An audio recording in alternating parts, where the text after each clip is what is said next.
A new study of the first 2 years of Ontario's regulated internet gaming market finds that most gamblers are using regulated sites, but the unregulated market is still sizable.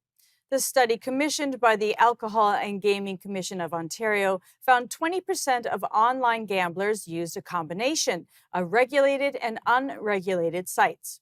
The province established iGaming Ontario in April 2022. Ontario's recent budget projected the province will see revenues of $174 million by the end of this year. Joining us now to discuss the ongoing debate over sports betting is Brendan Caldwell, Director of Caldwell Securities Ltd. Brendan, thanks for being back with us.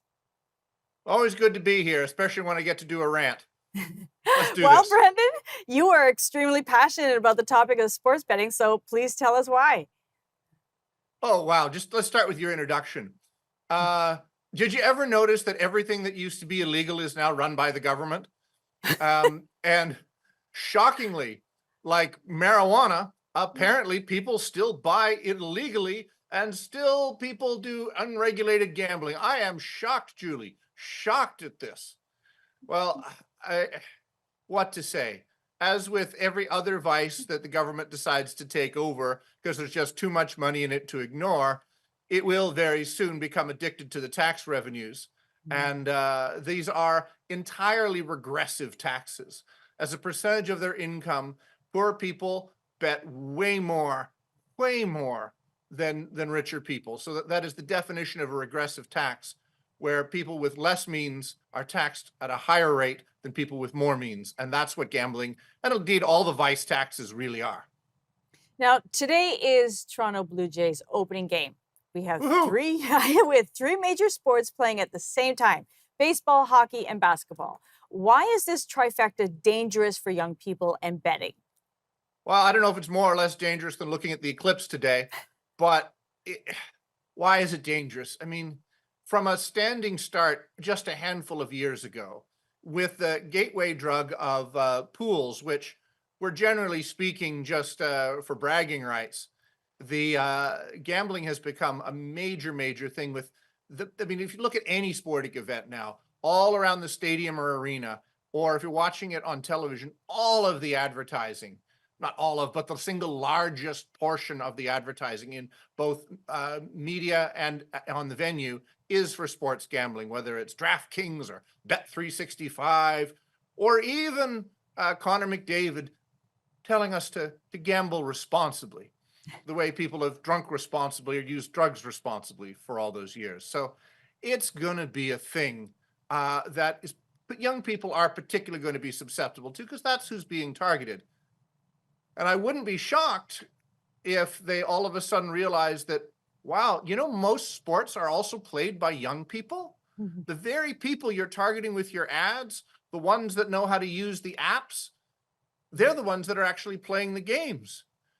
What do you mean some of our actual athletes are gambling as well? I don't know where they think it's going to end up, but I have some suggestions, but I'll let you ask another question before I go too far.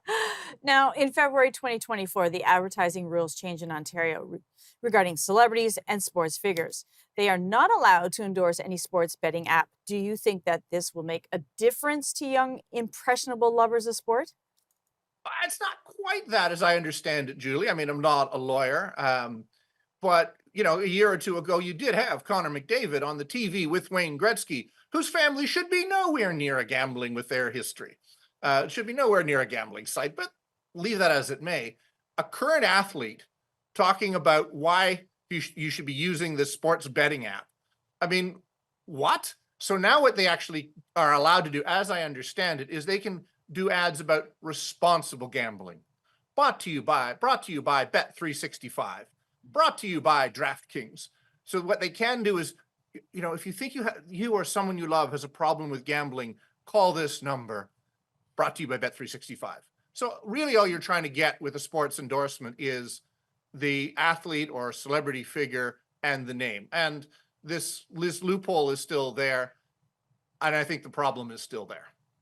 Now, what was sports gambling like 100 years ago? Has anything changed? We have 30 seconds. You're asking me because I think I was old enough to remember the Black Sox scandal of 1919. Well, I'll tell you what I think is going to happen. You're going to have young athletes take their own lives. You're going to have refs being threatened. I think you may even see murders. This is going, I know that sounds extreme, but I think you will also see the golden egg that is professional sports. The goose is going to get itself killed. They just overdoing it and overdoing it. I mean, does anybody take boxing seriously now? The ultimate gambling sport? Gambling will eventually destroy one or more major North American sports. Just putting it out there. Brendan, thank you for your time. Thank you, Julie.